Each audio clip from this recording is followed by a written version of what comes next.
Hello, good evening everyone present here and welcome you all to today's webinar on career prospects in conservation NGOs. Myself, Dr. Deviprita Datta, Assistant Professor, Department of Zoology, Gurucharan College and also co-convener for this webinar. This national webinar is organized by the Environment Cell of Gurucharan College on the occasion of World Ozone Day, that is 16 September today, in collaboration with Internal Quality Assurance Cell of our college. And we are really thankful to the coordinator and the entire technical team of IQAC for the same. This whole session will be live on YouTube through StreamYard, and a recorded version of the same will be available in our own YouTube channel, that is GCCE Academia. Now, I would request my friend and convener for this national webinar, Dr. Mridul Mohan Das, Assistant Professor from Department of Botany, our college, to formally welcome you all and also to brief us about the idea behind organizing this seminar. Mridul, please.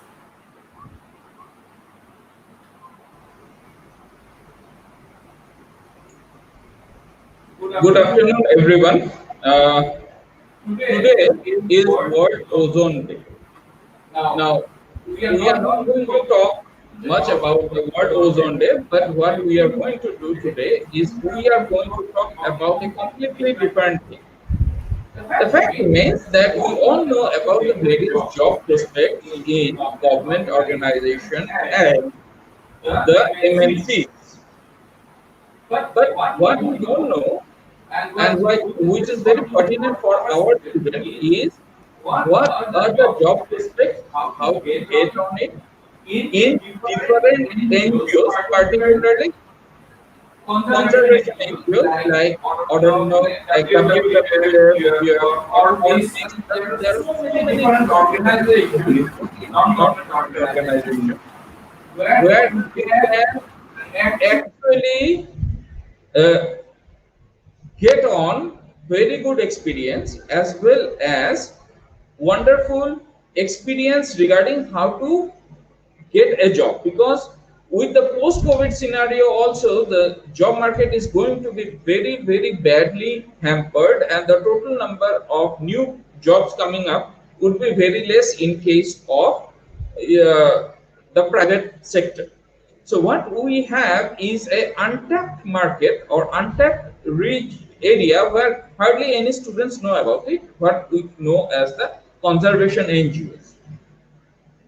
Working in conservation NGOs, as you will know from my very good friend Dr. P Joshkumar, who has been serving in WWF for a long time, and he will be introduced duly by Dr. Deviprita Datta, is a very fruitful, you can say very endearing and satisfactory job, which you will hear from P Josh himself. Now, this is our basic idea, that we wanted our students and everyone to get a basic idea on how to get jobs and what are the job prospects in conservation NGOs. So, with that in mind, this webinar has been done. Now, I would request my co-convener, Deviprita Datta, to take on and continue with the program.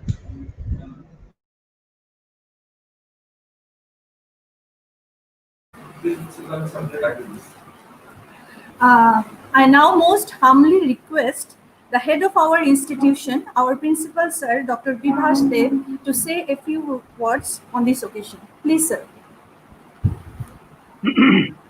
Thank you, Deviprita. Respected, I don't know if it is Dr. Rajesh Pal has joined or not, but I welcome her. Dr. Rajesh Pal, Dr. Madhumita De, Dr. Mridul Mohan Das, and of course Deviprita, all the organizers, participants, students, scholars, and the environment lovers. First of all, I, on behalf of Gurucharan College, Silchar, and on my behalf, welcome you all in this national webinar on career prospects in conservation,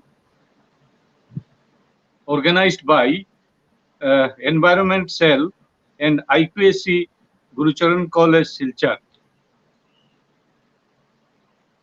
Today's speaker, I also welcome Dr. P Joshkumar Dotto, Senior Coordinator, World Wildlife Fund for India, on the occasion of, rather celebration of World Ozone Day on 16th September 2020.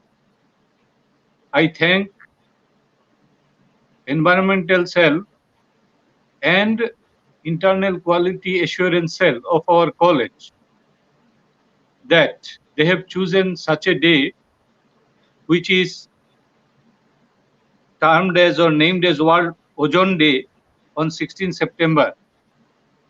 Both way we can discuss on the ozone day related aspects as well as environmental related issues. So, and rightly the Environment Cell has chosen Dr. P Joshkumar Dotto, Senior Coordinator, World Wildlife Fund for India. Welcome, Dr. P Joshkumar Dotto, in this webinar. Regarding Environmental Cell of our college, established 3 years back, I believe, on the support of Assam Science and Technology Department and Gurucharan College Environmental Cell. Initially, Dr. Madhumita Dev was convener, and now our Nirupam and Mridul also running this environmental cell is very rightly and very actively working on this environmental cell. They organized every year environmental day celebration program, the quiz program, awareness program, and also outreach program. I am really very pleased to see the activities of environmental cell. In this COVID period, environmental cell has rightly chosen a topic that is National Webinar on Career Prospects in Conservation. It is a very important topic and rightly chosen. So for this, I once again thank the environmental cell for organizing such a beautiful seminar. And finally, I once again welcome all the participants, all the teachers, colleagues, and the scholars to this webinar. And finally, once again, thanking our speaker today, that is Dr. P Joshkumar Dotto, for responding to our call and delivering his speech on this topic. And I believe all the participants will be benefited and enriched from your deliberation, that is from Dr. Piyush Dotto's deliberation. With this, I once again welcome you and thanking you, and I would like to conclude my speech here. Thank you once again. Thank you. Thank you so much, sir. Thank you so much for those encouraging words. So now it's time to introduce our today's speaker, who is a very good friend of mine and an alumnus of this college, Dr. P Joshkumar Dotto, Senior Coordinator, World Wildlife Fund for Nature, India. So before he starts his presentation, let me share a few words about his work profile. He completed his graduation with botany honors from our college and did his master degree from Assam University, Silchar. He got his doctoral degree on timberline forest from Assam University again. Then he joined World Wildlife Fund India under a conservation program of Western Arunachal landscape. He has also worked as faculty of TISS Guwahati and currently he is working as Senior Coordinator, World Wildlife Fund for India. So Piyush, the stage is all yours. You can go on. You are most welcome here. Thank you, David Peter, and most respected our principal sir and my teacher when I was in college, and I still. It's a great privilege for me to be get an opportunity like this to come in between all of you and share some of my experience that I've gained all these years after really whatever I learned during my college days in GC College and later in university. So it's a privilege for me, and thank you for giving this opportunity to me. So I don't have any presentation as such because this is something I would like to have a very kind of an more of an interactive, because I know there will be probably more of a questions on this particular topic. So I love to respond after I give some a brief deliberations of what are the prospects and what kind of preparation is required, and what are the challenges also, because it's a it's NGO sector is not very something which is everything is very rosy. There are challenges also. So I'll talk about everything. What are the opportunities you have to work in the NGO sectors? What are the challenges normally you come across when you are working in NGO sectors? Uh, but and then I expect there will be certain questions which will come, and I'll try my best to answer them. So just to start, I think just as kind of in general introductions of what NGO is all about. I think most of us know that first character of an NGO is that it is always for not profit. So it's a non-profit organization. So whatever the money it is getting, whatever the fund it is getting, it's the target is never to have a profit out of it. And then it it it is not under control of any government. So that's the beauty of NGO, that when you are working with an NGO, you are not being controlled by government. You are free, you are independent to try your own ideas, to try your own methodology, to work in the ground. So you are not dictated by rules and regulations. Obviously there are certain rules and regulations you need to follow, but it's not kind of an administrative kind of bindings is not there, normally you see in the government sector. Then it should not be affiliated to any political parties. It should be unbiased, free of any political affiliations. And the objective of NGOs has to be mostly humanitarian in nature. It should not be a commercial in nature. So these are the basic characters that you know about the NGOs, and why the NGOs importance has come up, and why there is a so much need. Now, if you look at globally, there are hardly any sectors where you will not find any NGO working or contributing from their side. So you can talk about social sectors, like you will find lots of NGOs who are working on that, either for on educations, on issues related to educations, on issues related to health, on issues related to social justice, on issues related to human rights. So there are multiple social sectors where you will find lots of NGOs who are very actively working and doing lots of good work.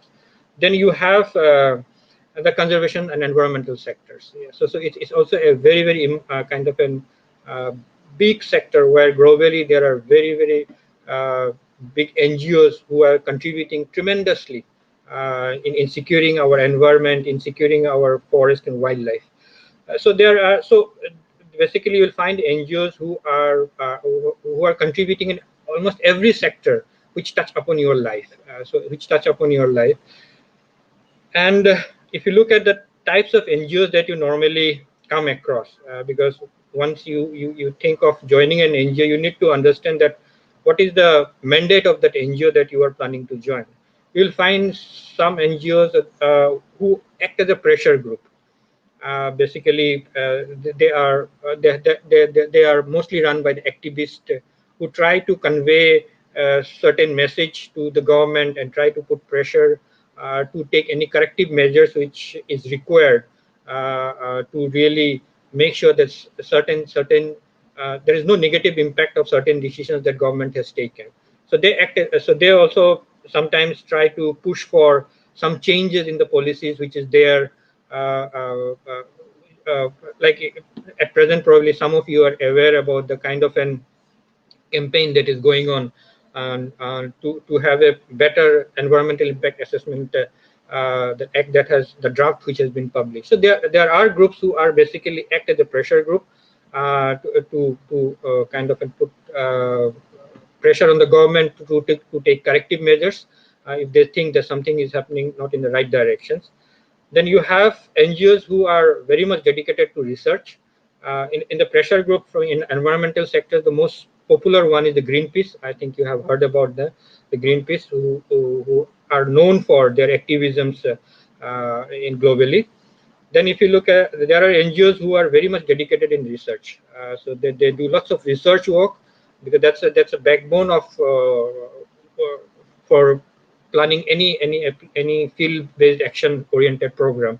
So until and unless you have good research as a backup, you can't plan a very good field-based action program. So there are NGOs who are primarily their mandate is to conduct research, like we have NCF in India, ETRI in India. So who basically they do lots of field level activities, but also research is a very strong thing that they do as an NGO. Then there are NGOs who are very much engaged in the field actions. So WWF is one, though we have kind of an divisions or individuals who work on policy advocacy, who work on the research. But mostly our job, if you look at as a WWF India, we do most of the field activities, field level activities, field level interventions. Now, if you look at how the functioning of in conservation NGOs, I'm not going to cover much about the environmental sectors, because now NGOs are also there who work for on pollution issues, on climate change related issues. But my particular learning has been mostly on forest and wildlife conservation. So I'll talk more about that particular sector, or that particular kind of a job that NGOs are doing for conservation of forest and wildlife, because I don't have much understanding or knowledge about those who are working for pollution or climate change or water conservations and those kind of areas. So now if you look at how our the NGOs who are working on the conservation sectors are different from those who are working on the social sectors. The broad difference is that the social sectors or NGOs are working with an objective which is directly benefiting beneficial for the community. So say for example, if someone is working for the health in the health sectors, it has a direct benefit for the community. If someone is working for the livelihood, it has a direct economic benefit for the community. Yeah. So but for us, uh, our ultimate objective is conservation. So you'll find that we are a little bit kind of an because of this, actually our job become more challenging, because we are not talking about direct benefit of community, because that's not our final objective. Our final objective is to have a conservation impact. Obviously we work with the community, but our engagement with the community is tool to achieve our conservation objective. So that's how our way of functioning, our planning, our projects differ from most of the NGOs who are working in the social sectors, you will find. And that makes our job very challenging also, because you know that conservation is not much of a priority for anybody actually, to tell you frankly. So everybody is more interested if to look at what they as an individual or as a group can get more and more benefit out of it. So there are hardly people who think about the how to secure the wildlife which is in and around, how to keep the forest intact, how to keep the water bodies intact. So people are mostly self-centric, you know about that. So that's why our job becomes quite difficult to really kind of compare to the other social sector NGOs who are working.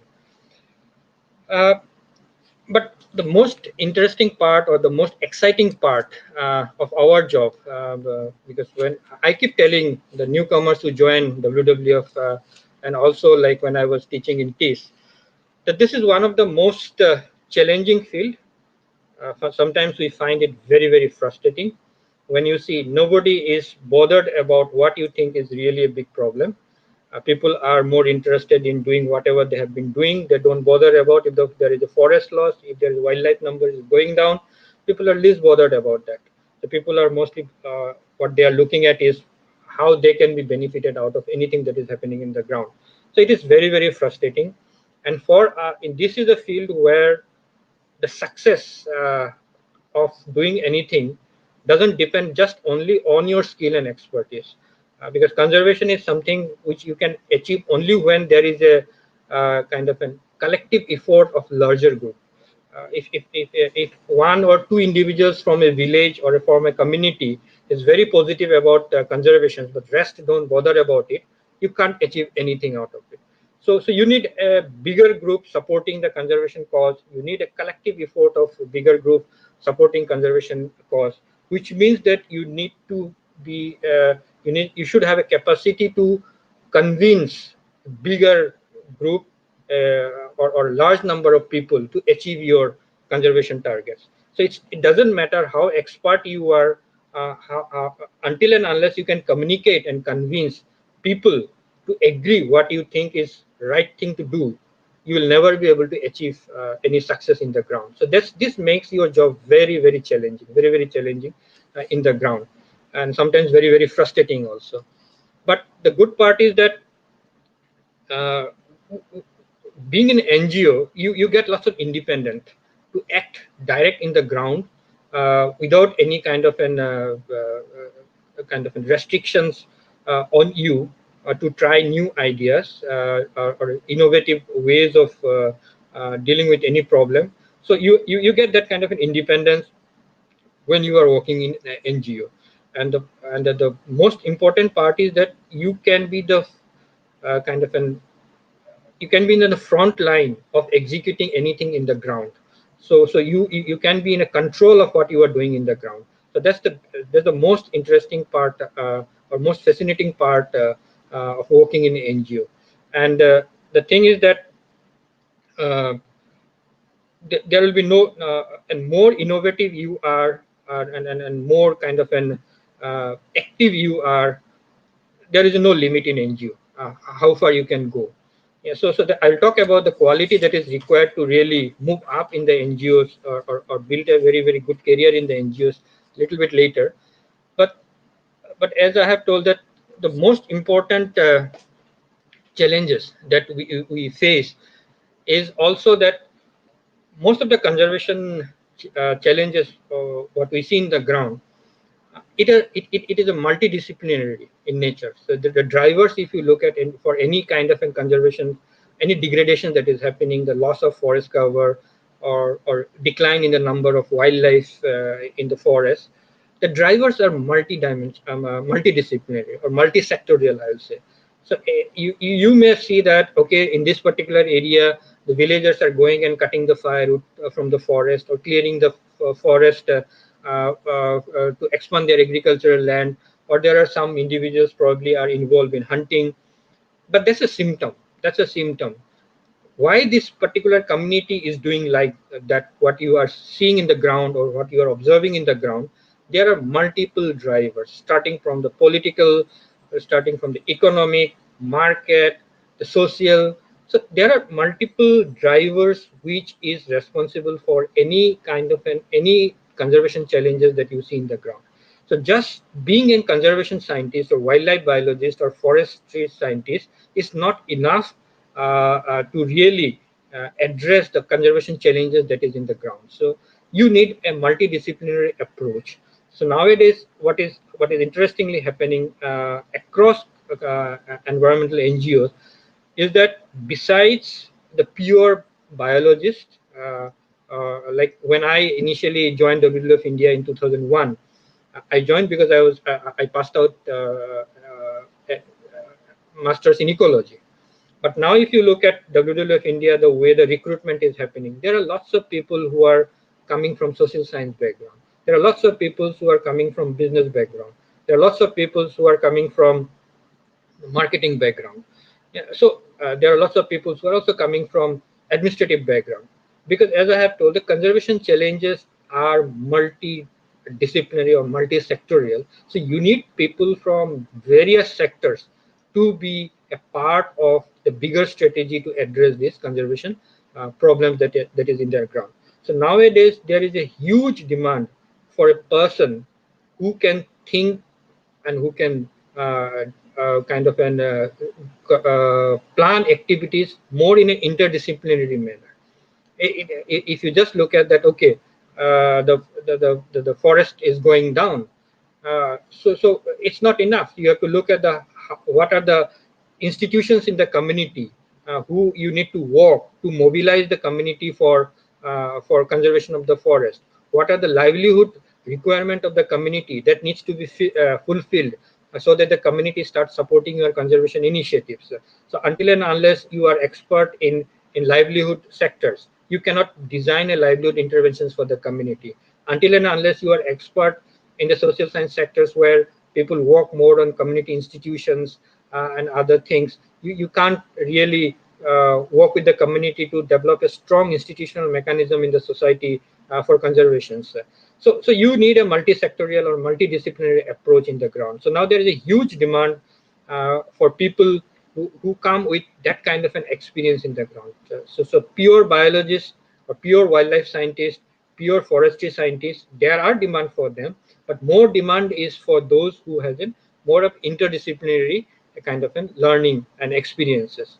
Because this field, the demand now also, like in WWF, we are talking about people who can study the behavior, because ultimately what we are looking at, who can study the community's perceptions, who can study the community's attitudes. Yeah, because until and unless you understand what drives the behavior of the community, the way you see they are doing or they are behaving in the ground, you'll never be able to develop a solutions to address it. So now we are talking about having a psychologist. I'm personally working very closely with a faculty from the psychology department of TIS to look at those aspects of the community now, so that we can have a really more effective intervention plan in the ground. So interestingly, just to share with you what I am learning in the process is that uh, there are if you just talk about the behavior, so there are certain things which are individually driven, that the way I behave, there are certain individuals drivers which drive me, and there are certain social drivers also which drive me. So like the faculty in the TASE was telling me that, look, you might be a very progressive in nature, so you want your daughter to have a very high educations, go abroad, but your society may not allow it. So it's not enough that you have your inner consciousness is kind of driving you to do something very positive, but your society is not kind of helping you. You'll never be able to express that behavior. So these are the very interesting things that you need to learn or understand in the society, really to work effectively with the community. So what I basically want to tell you that, so this is now becoming a very kind of a multidisciplinary approach. So in the TIS, I can tell you that the 3 years I taught there, all the three batches who passed out, none of them are sitting now. Because that in the TIS, because this is a social science institute where this ecology course was introduced, and it was a basically kind of a mix of social science and natural science. So we were able to give the students a kind of a both perspective, and it helped them a lot to really look at the whole conservation issues with a different lens. Now, even if we are talking about uh, human wildlife conflict, which is a very important issues to look at and address in the ground. All these days we have been talking about the how why the elephant is coming out, and at which season they come out, what are the kind of crops they prefer, to feed, because of which they come out. But we never looked at the human dimension of it. The conflict is when there is a conflict between human and wildlife. So if you just look at the wildlife dimension side and try to address it, we'll never be able to address it. So we need to understand why a community or an individual from a community react violently while some don't react violently. Why some people are very comfortable to coexist with the wildlife, why some are not comfortable to coexist with the wildlife. Until and unless you can understand those things in the which is there in the society, you can't have a very robust and effective solutions or implement a program to solve that particular issue in the ground. So my suggestion is that more and more our students explore those other dimensions of conservations, not just forest and wildlife, but the social dimensions of the human dimension of the conservations. Uh, it will be very helpful for them to get into any job in the NGOs, because this is the trend now. This is the trend now in almost every NGOs who are working on the conservation sectors. And also because this is not because it is just require it is just the requirement for conservation, but we also, there is now realizations globally that you cannot have a conservation model, successful conservation model, which don't take care of the interest or the well-being of the community. So if your conservation model uh, don't take care of the aspirations of the local community, if your conservation interventions don't take care of the kind of an conservation cost they are bearing, either because they are losing out their agricultural land to the protected area, or their cattle being getting killed by the wildlife. So until and unless these things are addressed among the community, you cannot ensure support from the community, and this conservations will your conservation model will never be a successful one. To have a sustainable model or sustained effort of conservations, you need a very strong community support in the ground. Now, only way to have a strong community support in the ground is to understand community as much as in detail as possible, and for that you need to have certain kind of an expertise from the social science sector. So this is very important. So I think for students now, it's a time to realize, obviously you can have a pure wildlife kind of an background, wildlife science background, and you can try. There are options for that also. You can have a forestry background, you can try. But I think more demand is for those who can bring in interdisciplinary approach in conservation, rather than just a pure conservation science approach in conservation. So just keep this in mind if you are planning to come and join in any NGOs. It's global. I'm talking about, it's a global thing. Now, some of the challenges, of working in conservation sectors, as I have told already before, also is that most of the time you'll find yourself against the normal discourse in the society. Yeah, so you see the politicians are not agreeing to what you are telling. You'll see that the district administration is not agreeing to what you are telling. You will see that communities are not agreeing to what you are telling, because they have a different development agenda. They have a complete different priority they have set for themselves. So you'll always find yourself in a very in other side, in this other side of the society, where you'll normally, sometimes you may feel that I'm very alone. This is, and I don't know why people what to do now, because this is very common. This is very common that if you go and tell that, okay, if say for example the governments now decide to clear a patch of forest to start an industry, and you go and tell them that no, you can't clear this forest because this is a very biodiversity rich area, this is an important habitat for the wildlife, neither community will appreciate it, because they think that if the industries come up, they will get lots of job out of it. Neither government will be very kind of an appreciative of what you are trying to convey, because they also want to see that their vote banks are being benefited, and their vote banks are secured for coming days. If you talk about the corporates, it's very difficult, because in NGO because the corporate lobby is very strong. All of us know they can influence lots of things that is happening in the government, and as you are in the NGO, you don't have that kind of an influence, both financial and also political, to influence government to do certain things or not to do certain things. So you will again find yourself in a very wrong side of what actually is happening in the ground, and what normally people in the society are asking for or looking for.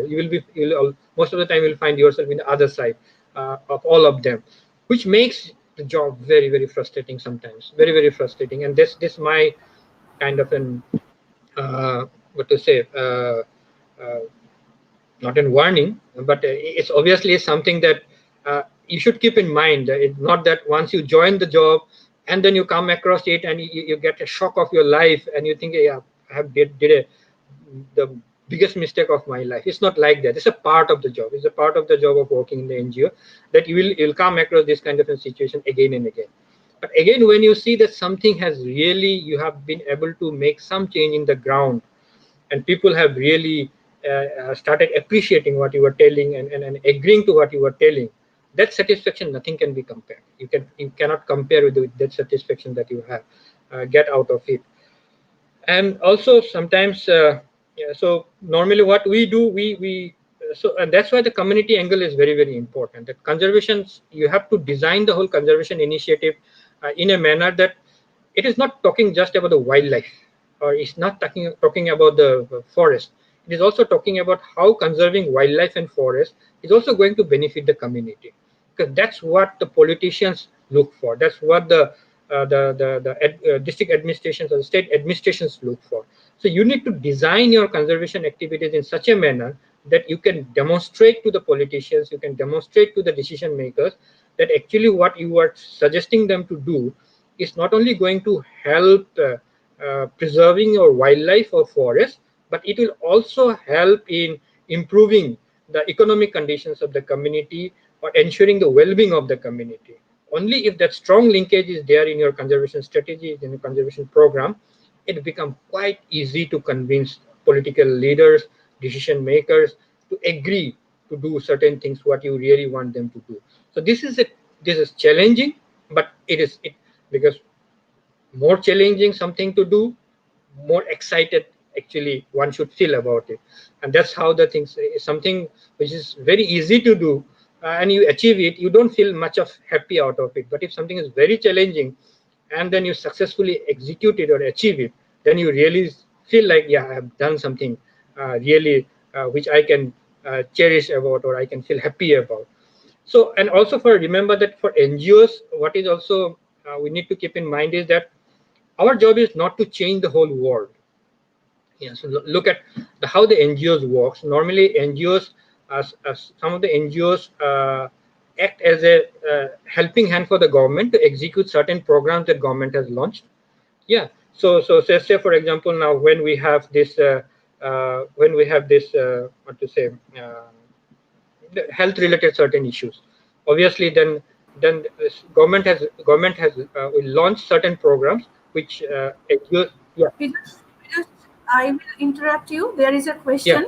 yeah, Okay, if you can see in the screen, it's from Vishal. If I want to join WWF, then what is the criteria to be the part of this, and what are qualifications needed for this? Could you yeah. please answer? So yeah, for WLF, as I've been telling that it's always better to have a master's to join, because then your career don't get limited. But if you join after the graduations, then obviously there will be limitation to higher up how much you can go. And one of the best thing that I also wanted to share with all of you, that the best thing that one should take as an opportunity to join WWF or any other NGO is that you should plan your graduation dissertations or master dissertations or the internship that you do very, very good, in a very, very proper manner. So always try to have a very well designed dissertation. Don't take dissertation as just something you need to fulfill as a part of your master's course or a graduation course. More and more your dissertations are of a high quality, internships are of high quality, and if you can tie up with some NGOs for support to do your dissertation research or do internships. Because look, in interview it's hardly a person get a chance to know about you in maximum 30 minutes. But if you work with an organizations voluntarily for your dissertations or internships, then that organizations get a chance to know about you in a much better way, and that open up your opportunity to get absorbed in that organizations much more in a better kind of an higher, there is a higher chance of you getting absorbed if you can do very good than someone going when there is a job opportunity and giving an interview. Because during the dissertations or during the internships, you are spending at least 3 to 4 months time with the organization. So my suggestions and what I have seen in WWF and many other NGOs, that there are students who are coming from all different universities for dissertations and internships. So please have those things in your plan, and approach NGOs for any kind of suggestions or help while you are doing those things, and make best use of that. That is very, very important. Just to have an academic degree is doesn't make, because thousands of students are coming out every year with degrees. Yeah, so you need to prove yourself that how you are best, and to prove yourself, that these are the best opportunity you can have during your academic sessions. Yeah, time. Yeah, thank you. So he has tagged another question for you. Do Hmm. suggest some NGOs where we can try to get involved. Yeah, So there if are like, yeah, yes. so I don't know whether he is passed out or still in I don't know. He has already passed out, or still in. I think he is still in graduate classes. I think so, Okay, so or so so maybe doing PG. okay, so PG, if you are doing PG or graduations, I don't know whether you have already finalized your dissertations or internships. Please plan it very properly. Like if you want to do it from Silchars, like we have WWF here in uh, Assam, we have WWF India, we have Aranyak, we have ETRI, yeah, we have FES. There are many NGOs in the environmental sectors who are working in Northeast. So you can contact them. So okay, you are doing MSc. So please plan your dissertations very nicely. Plan your dissertation very nicely. Look for what is happening around you. Don't pick up any topic which is just for sake of doing a dissertation. Pick up an issue which is a burning issue for your dissertation, and do as seriously as possible, because that can be one of the big entry point for you, anyone. Okay, so now we have another question for you from one of our faculty member, Debashish Sharma. Yeah, He's asking which areas of India have the highest opportunity in NGOs? areas means is it the sector, or is it the Or sector? geographical areas, he's asking. Huh. Obviously, geographically, Delhi, I think there is no one can compare with Delhi, the kind of NGO bases which are there in Delhi. But if you look at conservation sectors, yeah, so you may have a base in Delhi, but the gold mine is really northeast. So there is no other place in India, particularly, where you have such a rich biodiversity, and there is such a huge scope for working for conservation other than northeast. And if you look at and just the advantage of people like us who are from northeast, that there are not many people from outside will come and work in northeast, because it's a very, very remote area for them. So it's a big open space that we have for students from the northeast, which has still not been completely tapped or has been used properly. So there is no other than the Western Ghats. I think Western Ghats now people have started even working on the insect level. So here we don't know what we have in Northeast. Yeah, it's unexplored territory that we have. So being a students from Northeast, that's a big advantage we have. We are in a place where people have not worked much. We don't know much about, but we know that it's a very biodiversity rich. So we should make best use of it. And no one from other parts of the India can really contribute the way we can actually, and that should be something we should look for. Okay, so we have a lot of questions coming in. So now this one is from Satyajit Das. Is asking, in this changing world, what's the future for fresh students after joining an institute of repute like WWF? That depends on the individual.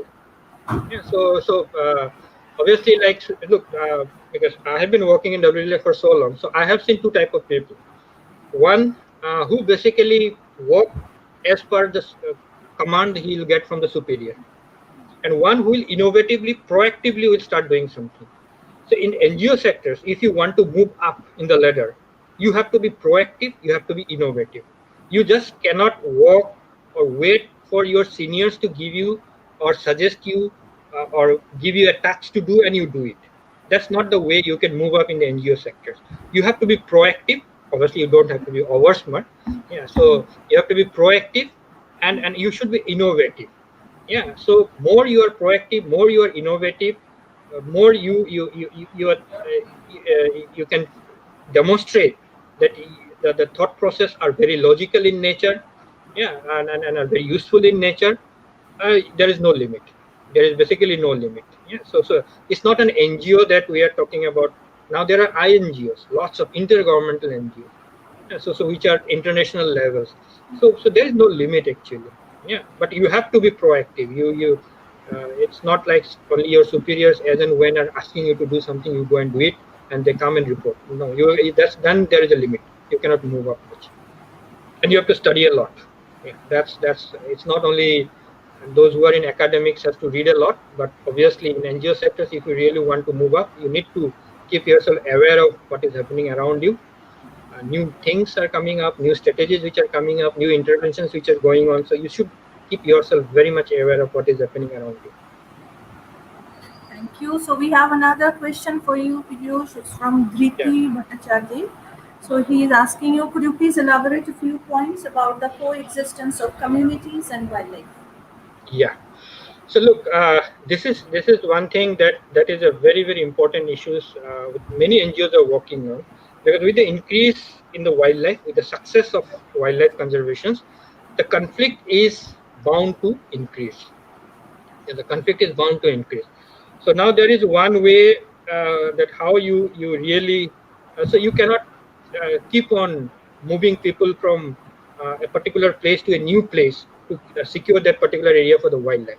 Yeah, so you cannot keep on resettling or changing the villages, the location of the villages. Yeah, so there is a need for to find out a way how coexistence can happen. Yeah, so the how community and wildlife can stay together without causing any damage to each other. Yeah, without causing any damage to each other. So there are ways people are looking at it. So we are trying to understand certain behavioral pattern of wildlife when so which probably like for the elephant case, it is well documented that when the elephant is moving around in your village, you are not supposed to go and uh, do some kind of an adventurous things to see the elephant. We see people drunk and go in front of the elephant, or trying to show that chase elephant alone. So there are certain behavior that you need to avoid to kind of an make sure that you there is no damage or negative interaction is not happening over there. There are also inherent tolerance among the community. Yeah, the problem is obviously that we keep on talking that whenever an elephant kill a person, or a person a elephant get killed, it is there in the news. But there are hundred and instances in the society where elephant and human being are staying together. You will go to the village, you will see that the villagers are telling that okay, 20 to 30% of our paddy will be eaten by the elephant, and that Dangoria Baba will come and it is for him only. Yeah, so they don't mind it. But we never report and encourage that kind of an attitude, the positive attitude or tolerance of community that they have towards the wildlife. Normally, what we report is whenever there is a negative interactions. Yeah, so it gives a gloomy picture that always whenever there will be interaction between human being and wildlife, there will be something very conflicting interaction. It's not always like that. Also, what we have seen that it depends on how much you are exposed. A person who has been in that area from the childhood and has been seeing those wildlife from the childhood, he will behave very normal when they see that wildlife. Then a person who come and settle in that particular place from an urban area who has never seen an elephant in life, and suddenly they see the elephant moving around in front of him, obviously he will become a kind of an shocked, and he will start reacting chaotically. Yeah, so how much you are exposed. So this is also one thing I'll suggest that our environmental centers that has come up to do certain activities to take our young generations more close to nature. Take them to for bird watching. Take them for to the forest, and kind of organize a program where they can identify trees. Yeah, take them to the certain areas where they can see wildlife. They can spend some time in the day in the lap of the nature. Let them be with the nature to appreciate what is the nature, because you cannot appreciate nature when you are just reading about them in the textbook. You can't really appreciate what nature is all about. So this is something how we reconnect our young generation with the nature is something we should focus much more. to really have increase the tolerance for the wildlife in the society. Okay. Thank you so much. So again, we have another question from one of our faculty members, Srijita. Northeast being a biodiversity hotspot, and you, as you mentioned, has ample opportunities. Do you think it will be helpful in inculcating the spirit of conservation to students at school level? I agree. That's a very much is required, because normally what we see, that we have been discussing about this, that if you look at the school curriculum, we talk about everything that is globally happening. What is the status of wildlife at the global level or the national level? But we don't talk about the wildlife which is in our backyard. That's something we keep on discussing, that the whole conservation, the way it is happening, we people from Guwahati go to the villages near Manas to tell the school children of that village that what you have in Manas. This is a very wrong thing, because they are just staying beside Manas. So they should be knowing what is there in the Manas. Yeah. So, but there is no opportunity like this. Yeah. So we are going to the periphery villages of Kaziranga, doing awareness program for the school children, that why Kaziranga is important, what is there in Kaziranga. That should be other way around, because they are staying just by the side of that Kaziranga. They should be much aware about what is there in Kaziranga. It's not that we should go and tell them. So there is a disconnect which is happening of the young generation with their surrounding natures. Yeah. So one thing, as I have suggested, probably to add something in the curriculum will be difficult, but you can organize periodic those nature camps, yeah, or kinds of nature trails. You can identify some of the birds hotspots, some plant hotspots where you can show them certain trees which are how why it is important, certain medicinal plants which are growing there. Yeah, you can give a task to the children to study the phenology.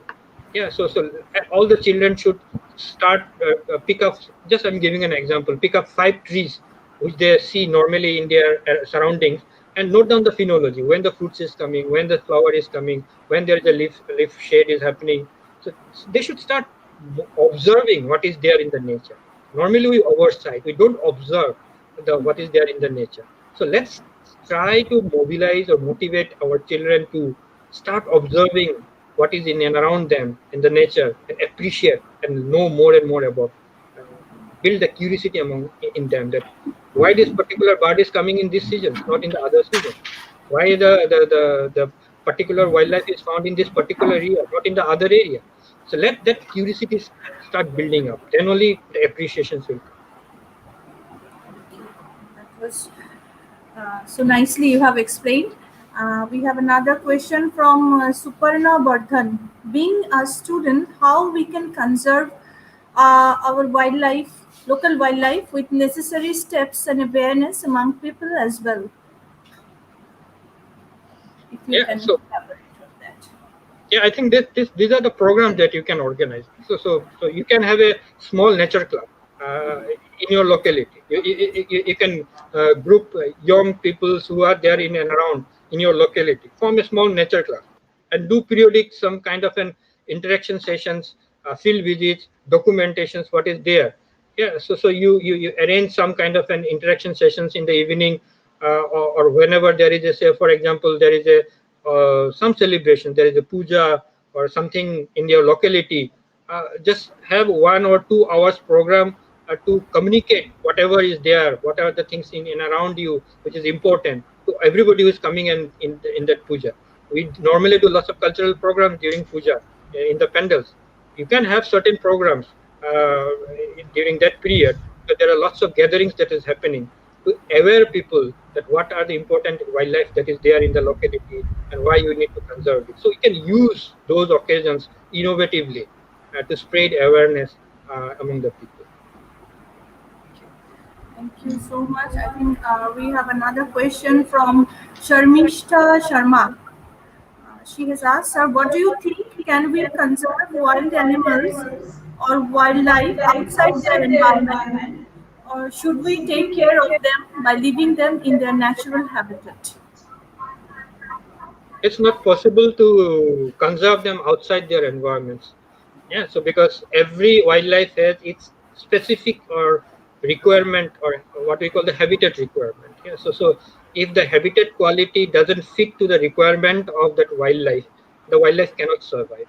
Yeah, so it is not possible until and unless you put them in the zoo. Yeah, and that's not a conservation actually. It's wildlife which are there zoo is not a conservation. So when you are talking about conservations, we are mostly talking about the in situ conservations. That is conserving the wildlife where it belongs to. Yeah, where it belongs to. Obviously, there can be some modifications, no doubt, in the habitat, but you cannot take them out somewhere else.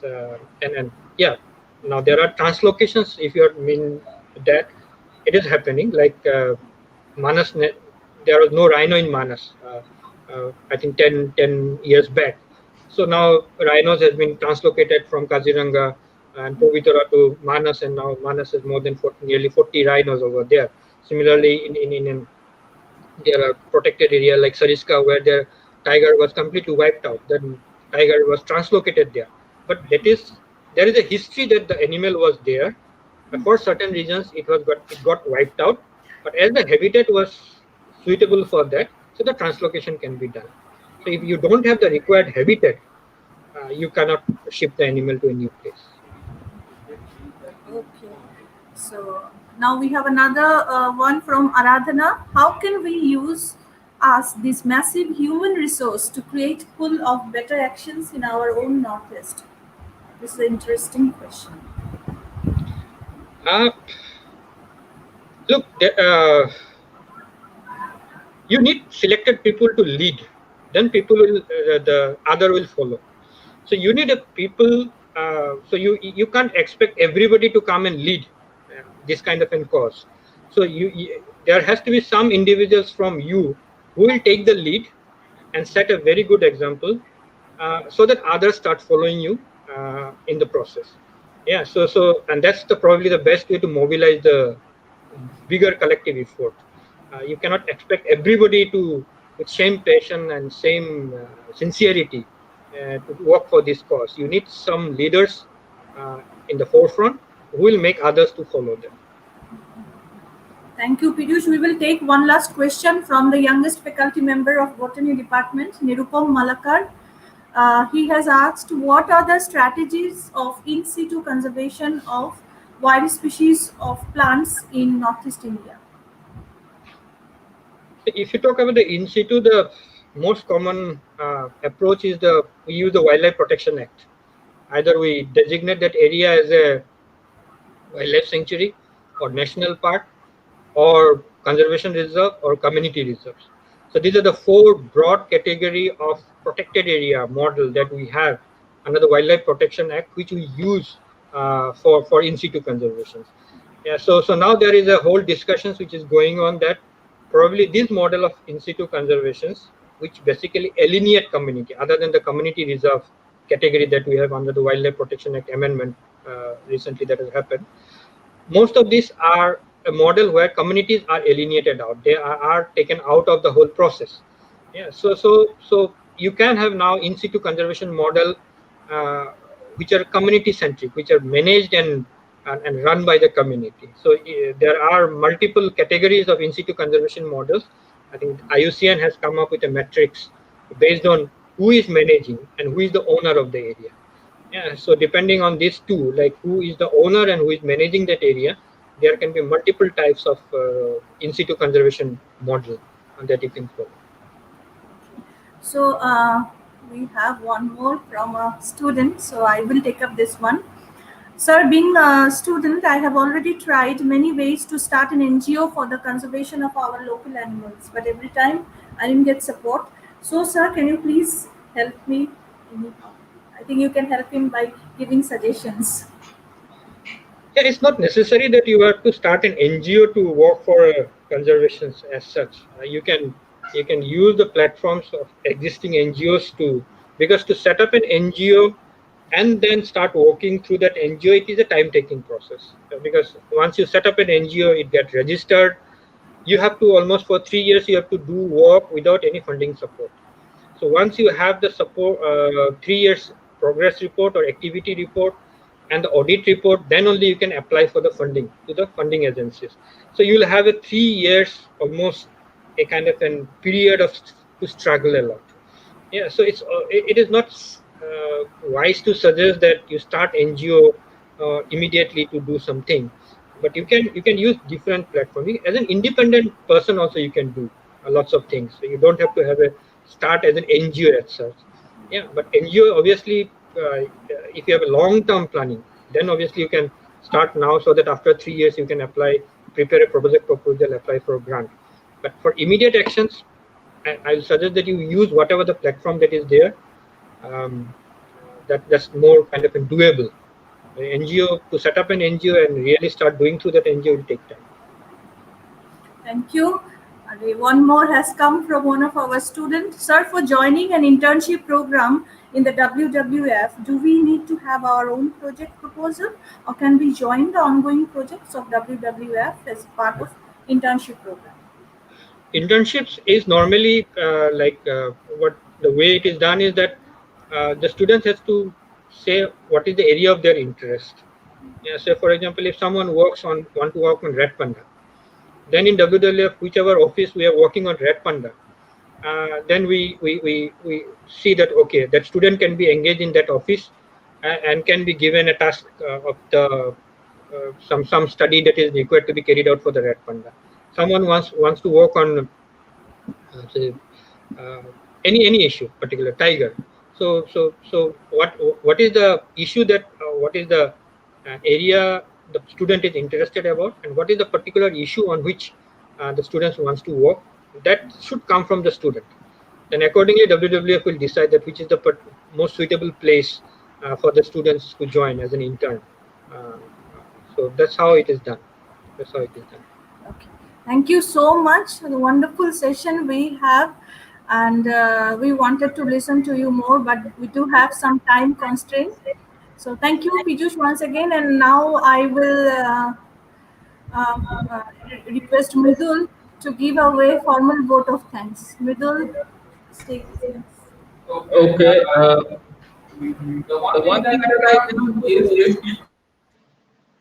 uh, I can only give him an informal vote of thanks. Thank you, Piyush, for being such a wonderful speaker. The whole concept that you had, what I had in mind of helping the student of the whole, not my mind, but the whole environmental self, has been very amply solved by you, because people have got a great idea about what to expect, what not to expect, how to go about it. Because till now, they were many of us were completely oblivious about what to do about what happens in an NGO. If you remember, I also tried once in WWF, and I had visited your place in Itanagar, but the boss said, you are not made for WWF. In any case, formally, let me give you the vote of thanks. Thank you, Piyush, for being such a wonderful speaker, for such a insightful and knowledgeable speaker. Apart from that, I would like to thank our principal sir, Dr. Vibhas Dev, who is also your teacher, my teacher, Deviprita's teacher, everyone's teacher. I would also like to thank Dr. Rajesh Pal, the coordinator of IQAC, for this e-academia, and the team of e-academia, Dr. Devashish Sharma, Nirupam Malakar, Keshav Luitel, and others, and also to all members of our environmental cell in Guru Charan College, comprising of Dr. Madhumita De, who is the coordinator, Dr. Sangita De, Ms. Moitri Bhattacharji, Deviprita Datta, Soumitra Nath, Ashraf Hussain, Sharvani Datta, Apratim Nag, and myself. So, on behalf of your own alma mater, from where you have passed your degree, I thank you, and I hope we will meet again. Thank you so much.